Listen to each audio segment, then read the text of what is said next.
Hello everybody, Jeff Siegel here, and Thanksgiving is right around the corner. So I thought it would be the perfect time to talk a little bit about mindful eating and specifically to introduce to you the framework of inner eaters. Now this is giving you a little preview of the upcoming book that I am working on.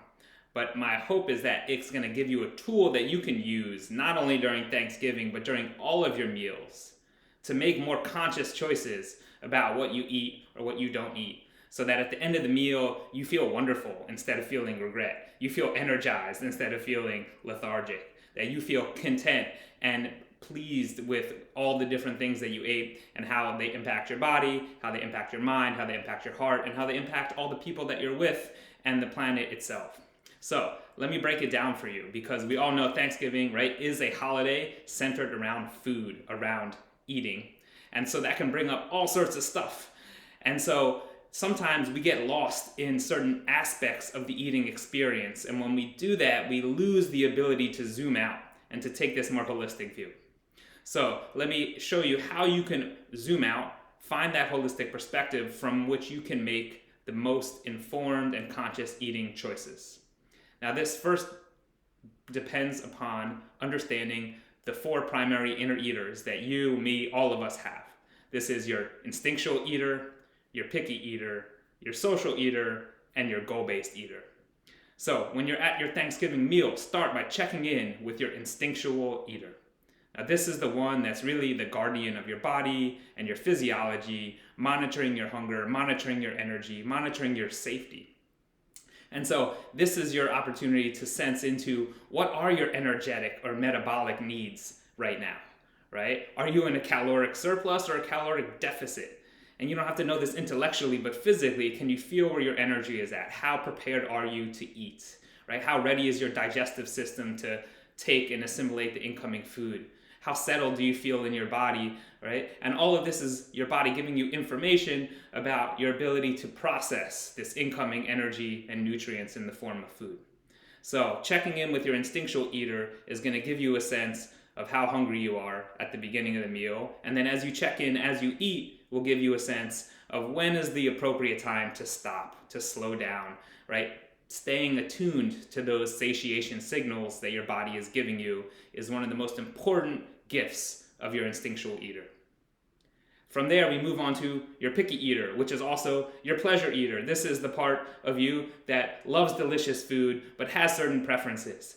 And so when it comes to Thanksgiving dinner, there's probably going to be things that you enjoy because they've been part of your tradition, part of your family history. And guess what? There might be some dishes that you really don't like. So listen to your picky eater, all right? That little guy or girl, all right, or being in your body is going to tell you what you want in terms of food preferences.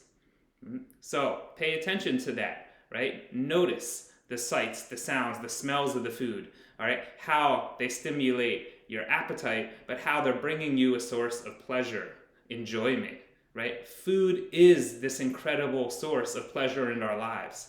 And we can allow it to be such when we can disentangle it from so much of the other emotional baggage or some of the other biological things that make food more complicated than this wonderful act of taking something that is often prepared, in this case, with love, generosity, home cooked, and otherwise into your body in a way that is really satisfying. So listen to your picky eater to guide you towards the things that are satisfying while you're staying attuned to that instinctual eater to tell you when you're hungry and when you're full, right? And so now you're beginning to see how communication between these inner eaters is really critical here to having this evolved eating experience. So we've got your instinctual eater, your picky eater. From there, your social eater is the part of you that is attuned to what everybody else is eating. How are they eating? How much are they eating? How fast are they eating? Are they watching you eat? All right, are they judging you? Usually they're not. Usually they're preoccupied with their own things. But this little part of us can become hyper self-conscious. All right, at a family dinner or wherever you're going to be having Thanksgiving meals, right, this social eater is going to be pretty active because this tends to be a highly social event.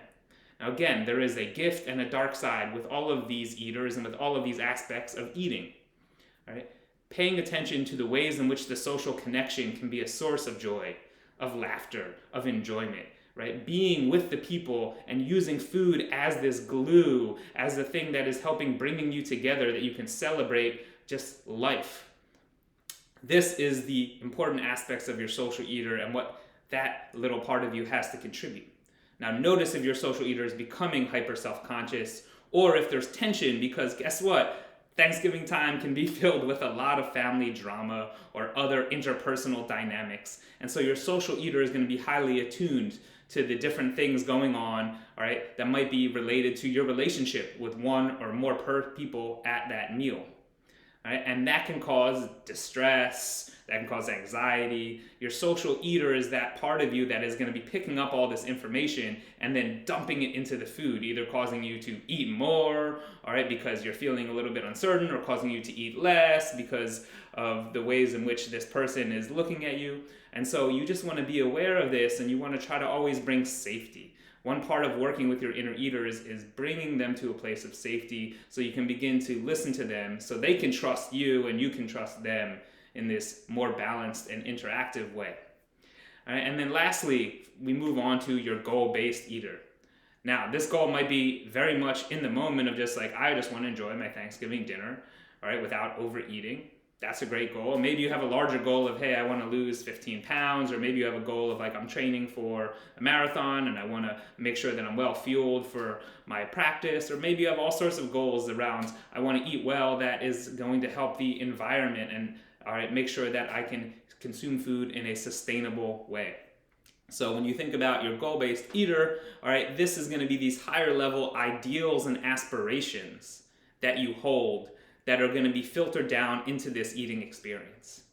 And so what often happens is at a Thanksgiving meal, I think people have goals of taking care of their body or maybe eating in an ethical or environmental way, and they say, you know what, fuck it, right? It's Thanksgiving, I'm going to forget about all that, I'm just going to gorge myself, and I don't give a damn where any of this food comes from. Right? And so the whole idea behind working with your inner eaters is to listen to them and then make a conscious choice about what aspects of this you are going to put in front and center of your eating experience, and which ones you're going to let exist in the periphery. Ideally, you want to try to find a way where you can harmonize all the different needs of your eaters so that each one feels like it has been heard, it has been valued, it has been appreciated, and its wisdom has been incorporated into that experience. So when it comes to your goal-based eater, whatever that goal is that you have, and all right, in terms of your eating, just thinking about how can you bring that into the meal? How can you hold that? Maybe not so rigidly as you might hold it during other parts of your days or your weeks, but how can you hold that lightly?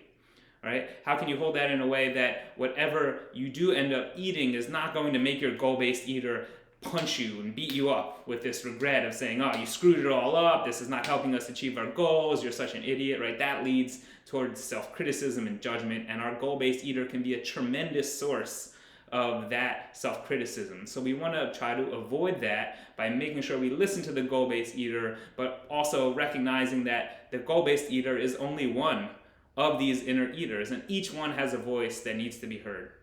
And so this is a framework for you to check in. Again, instinctual eater, where's your hunger, where's your fullness? Your picky eater, what's going to bring you pleasure, joy? What's going to make you feel really satisfied from this meal? Your social eater, how can you connect with the people around you? Feel the sense of belonging with them, feel the sense of safety, all right? And try to watch the ways in which the social interaction is impacting the ways in which you eat. And then your goal-based eater saying, hey, I have these aspirations that extend far and wide beyond this single meal. How can I hold these together, all right, in light of these other eaters that I have? My argument is that when you do this, you unlock this new holistic eater, this broad eater that has this more evolved way of being present, all right, with the food, more evolved way of nourishing yourself so that you can honor all these different aspects without falling into one, all right, at the exclusion of another. A lot of us, all right, if not all of us, have a tendency to default to one of these core four eaters, and we see the world through that lens.